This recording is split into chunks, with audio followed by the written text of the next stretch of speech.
Does she have any lifestyle limitations going forward? Not anymore. No. In the first 6 to 8 weeks, I want her to take it easy, not do anything strenuous, and so forth.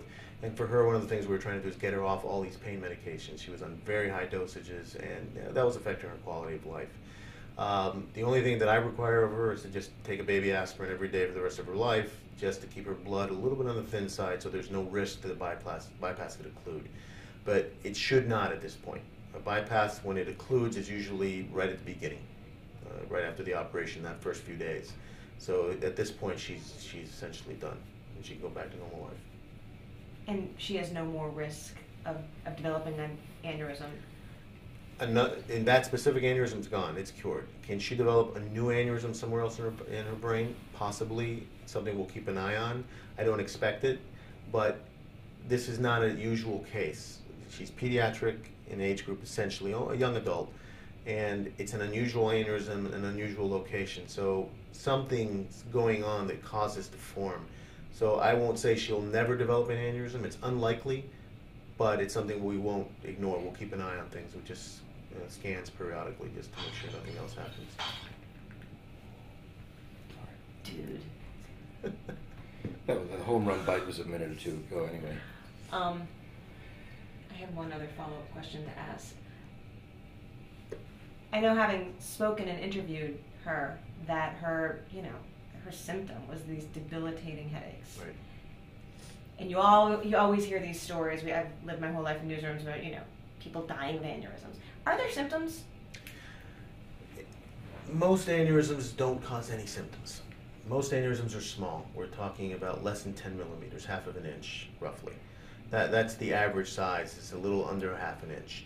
So most aneurysms don't cause any symptoms unless they leak. And when they leak, they cause a sudden explosive headache. It's like a lightning bolt.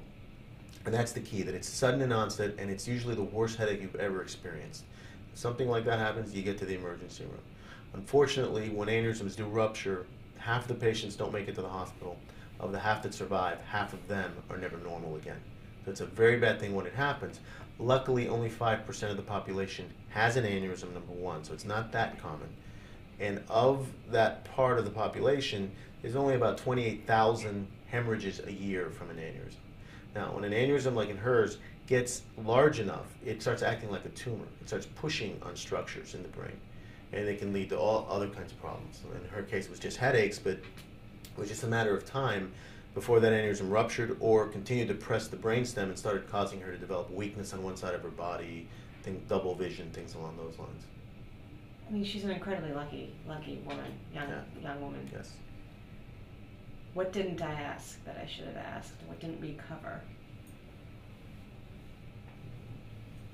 I think that's pretty much it in a nutshell. Can I ask you what if you? When you answer him, look at me. As far as all of us do important things in life. Plumber fixed the faucet. We try to do our best on the news, but we don't have a chance to save somebody's life every day. I know what you do. You do that a lot, but this is a kind of probably a even more rare occasion where, I got to think it was almost like the 7th game of the World Series you were going to. I mean, and I don't mean to be dramatic, but what is that like? From the perspective going in and having a young girl's life on the line, and saving her life. I mean, tell us a little bit about that. Well, no cases. My philosophy is no case is routine. Every patient who's undergoing neurosurgery, this has got to be the most important and scariest day of their life. I hate to say it, my waiting room is probably one of the most ominous places on the planet to be in. If you're here to see me, there's usually a very serious problem. So no case is taken lightly. They're all big cases.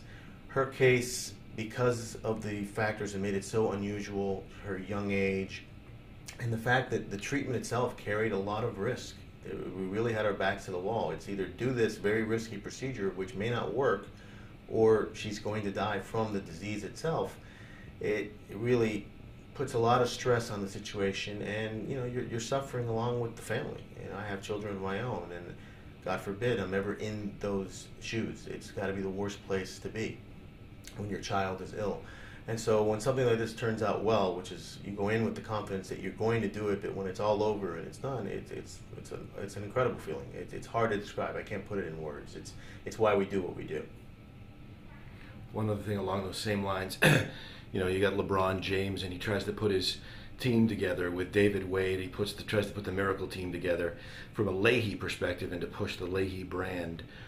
You're on this Leahy team that arguably you told us 10 or 15 hospitals in the country can do this. So you're on that elite team, and for what we understand, Dr. Choi is on that elite team.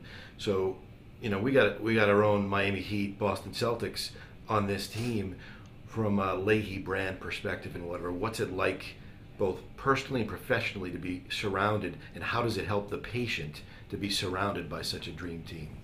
Well, for me personally, it's why I work at Leahy. I have great colleagues. We provide really the best level of care there is.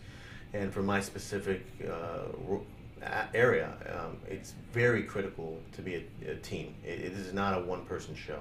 And it's Dr. Choi who we collaborate on cases. We decide what is the best for this patient. We don't compete with each other, which is something you see at other places. Dr. Choi and I really do work as a team. Dr. Lee, Dr. Choi's colleague, I also work very closely with on these specific kind of cases.